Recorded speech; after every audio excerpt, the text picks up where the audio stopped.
नमस्ते मित्रों, जय श्री कृष्ण। पिछले वीडियो में हमने देखा कि विचित्रवीर्य के 3 लड़के और भीष्म जी के 3 भतीजे पैदा हो गए हैं, जिनका नाम है धृतराष्ट्र, पांडु और विदुर। ये तीनों लड़कों के 5 साल के होने के दौरान उनके पिताजी विचित्रवीर्य का देहांत हो गया और उनके देहांत के बाद भीष्म ने उन तीनों को बड़ा किया। अब 11 साल के बच्चे हो गए, उनको उपवीत दे दिया और उस हिसाब से राजगद्दी अभी सौंप दी है भीष्म जी ने धृतराष्ट्र को। राजगद्दी सौंपने के बाद आगे क्या है, इस वीडियो में हम देखेंगे क्या करते हैं धृतराष्ट्र और पांडु। પછી ચલાવે રાજ્ય રૂડી પેર પણ કન્યા ન દેખોયો, પ્રથમ મોટો પરણાવવો જોઈએ પણ વિવાહ તેનો ક્યાં હોય। ગાંધાર દેશનો ગાંધાર રાજા તેને છે 3 નાર, પણ પેટે કાંઈ ફરજન નથી તેથી ઉદાસ અપાર। પેટે પ્રજા નહીં તેને તેથી ઘબરાય મન, वल्लभ कहे ए राजवी तप करवा चाल्यो वन। सियावर रामचंद्र की जय, पवन सुत हनुमान की जय। धृतराष्ट्र को राजगद्दी सौंप दी। अब बात यह है कि तीनों लड़के शादी के लिए तैयार है, पर उनको कोई कन्या नहीं दे रहा है, कोई अपनी राजकुमारी को उनके साथ ब्याहने के लिए तैयार नहीं है। और बात यह है कि सबसे पहले तो बड़े का ब्याह होना चाहिए। ऐसे में ये बात हम यहाँ रखते हैं, आगे चलते हैं गांधार देश में। गांधार देश का राजा है गांधार, और गांधार राजा को 3 नारियां हैं, 3 रानी है उसके, पर उनको कोई लड़का या कोई लड़की नहीं है। वो उदास रहता है, वो बहुत उदास रहता है। वो सोचता है कि मैं तप करने के लिए वन चला जाता हूं। दोस्तों, यहाँ आद्य पर्व का कड़वा नंबर 17 समाप्त होता है। हम देखते हैं आगे कड़वा नंबर 18। वैशंपाये एण पेर बोल्या सुन जन में जय राय, विस्तारी तुझने संभळाऊं आद्य पर्व महिमाय।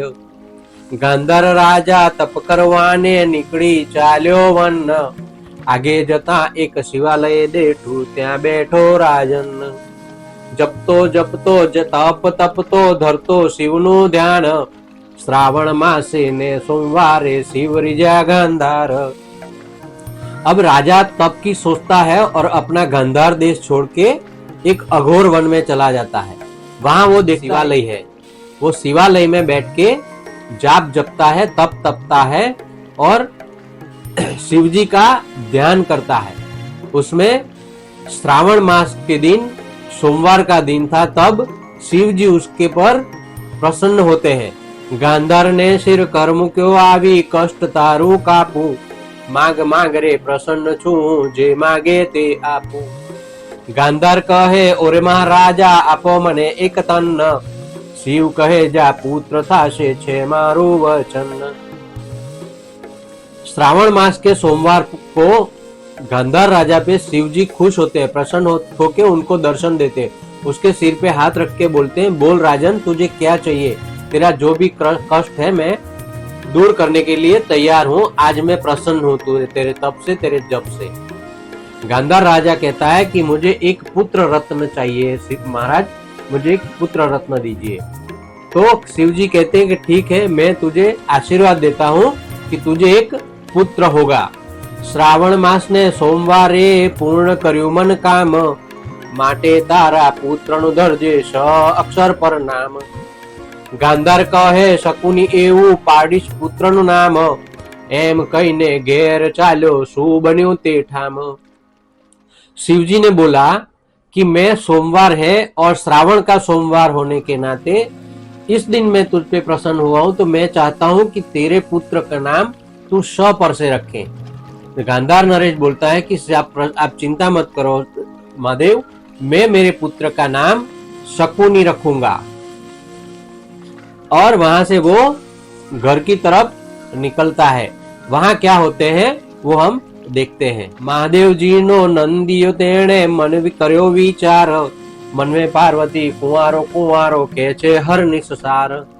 ते माटे मारू मेणुं टाळुं जाणे गांधार कने जाय, ले गांधार जो जोईती होय तो हूँ आपू कन्याय। गांधार कहे धनभाग मारू दहीने दूध में बोळे, नंदी कहे कहूं तेम करे तो भाग्य तारू फळे। शिवजी ने जब गांधार नरेश को वचन दिया, वो वचन लेके वो घर पे जाता है। तब नंदी को ख्याल आता है कि मुझे पार्वती जी तू कंवारा है, कंवारा है ऐसे कह के मुझे मेणा मारती है, टोना मारती है। मैं सोचता हूँ कि इससे अगर मेरा काम होता है तो मैं गांधार के पास जाऊं और उसको कुछ वरदान देता हूँ। ये सोच के वो गांधार के पास जाता है और गांधार नरेश को बोलता है कि अगर तू मैं जैसे कहूँ वो कैसे करेगा तो मैं तुझे एक पुत्री का वरदान दे सकता हूँ। गांधार सोचता है कि ठीक है, मुझे पुत्री मिलती है, दही और दूध दोनों मिलते हैं तो क्या तकलीफ है। मैंने तो शिव जी को प्रसन्न किया था, नंदी जी प्रसन्न होते हैं और मुझे लड़की देते हैं तो मुझे कोई दिक्कत नहीं है।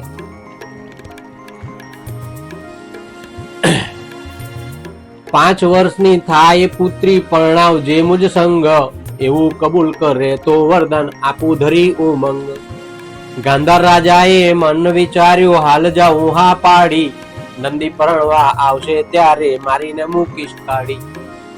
ये है ना, ये दिमाग जो है भगवान ने इंसान को जो दिया है ना, वो कभी अच्छा सोचता है कभी बुरा सोचता है। इसी का एक उदाहरण है ये।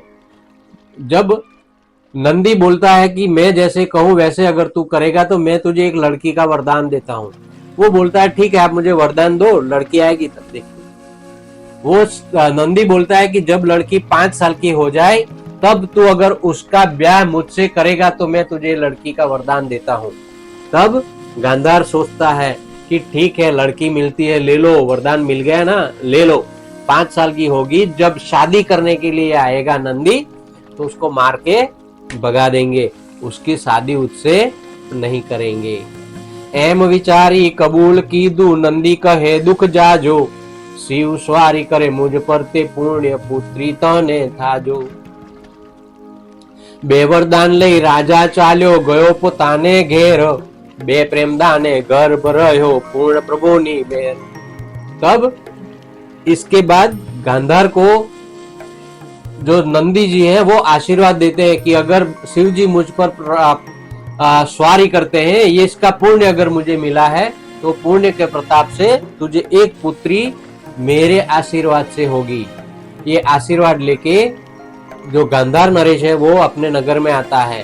शिव जी के और नंदी जी के आशीर्वाद से जो उनकी 3 रानियां थी उसमें 2 रानियों को गर्भ रहता है, जो प्रभु की मेहर थी।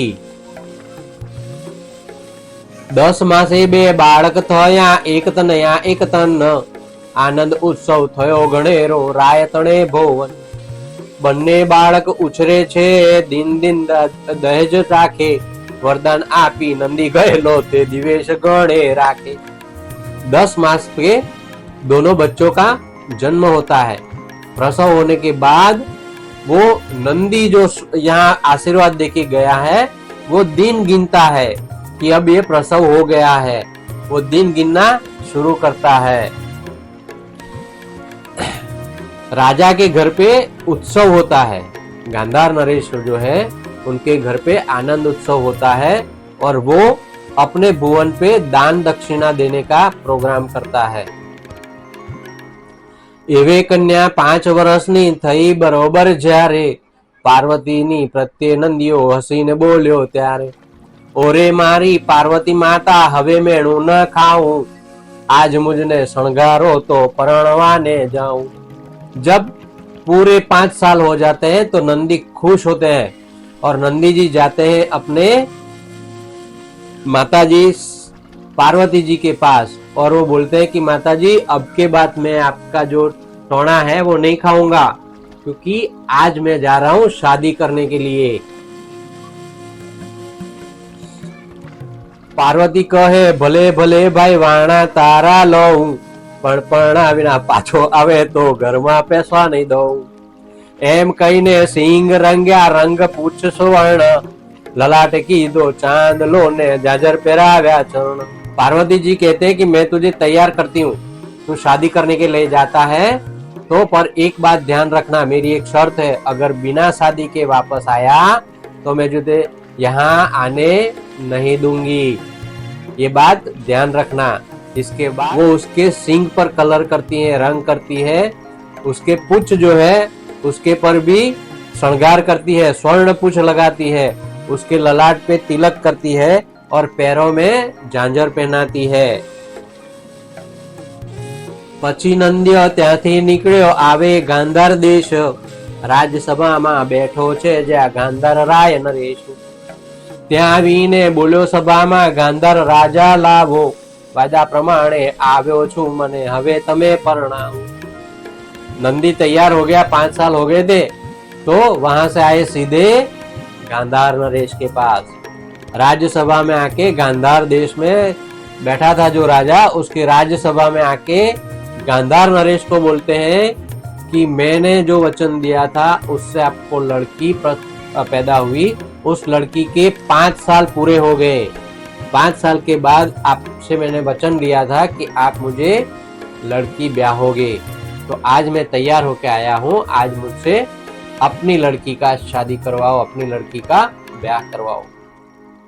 गांधार कहे गाय परणाऊ, नंदी बोल्यो खूंखारी, वरदान दे दीकरी तने आपी परणावते गांधारी. तो गांधार राय कड़कड़ियो ने बोल्यो घणो क्रोध भेर, सूझवो छो सेवक मारा, नंदी ने मारो ठेर. उसने तो पहले से तय किया था कि नंदी जब आएगा मार के भगा देंगे, उससे हम अपनी लड़की का ब्याह नहीं करेंगे. राजा के पास जब वो आके बोलता है कि आप मुझे गांधारी परणाओ, राजा बोलता है गाय आपसे ब्याह करवाता हूँ, मेरी लड़की की शादी नहीं करवाऊंगा. नंदी गुस्से में होके बोलता है कि आप मुझे गांधारी से ब्याह करवाओ, क्योंकि मैंने वरदान किया था और आपने मुझे वचन दिया था. तब गुस्से में राजा बोलता है अपने सेवक को, इसको मार के यहाँ से भगा दो. सेवक उठा, मारवा टूटा, प्रहार કર્યો મહામાઠો, ऊंची पूछड़ी लईने नंदी बराड़ा पाड़तो नाठो. अब राजा ने अपने सेवक को बोला, सेवक को तो कोई बात नहीं याद नहीं थी, सेवक को कुत्ता नहीं, सेवक को क्या करना था, जैसे राजा ने हुक्म दिया उन्होंने चालू कर दिया. नंदी को बहुत मारा. तो नंदी अपनी पूंछ ऊंची करके वहां से चिल्लाते हुए भाग गए. दोस्तों, यहाँ है एक काले सर वाला आदमी जो है, उसमें जितना अमृत है उतना जहर भी है, जितना वो प्यारा है उतना बुरा भी है. तो यहाँ गांधार राजा ने वचन दिया था नंदी जी को, पर वो वचन उसने नहीं निभाया और उनको नंदी जी को पीटने का बुरा काम किया. दोस्तों, आज का ये जो है एपिसोड, आज का वीडियो यहाँ समाप्त होता है. नमस्ते, जय श्री कृष्ण.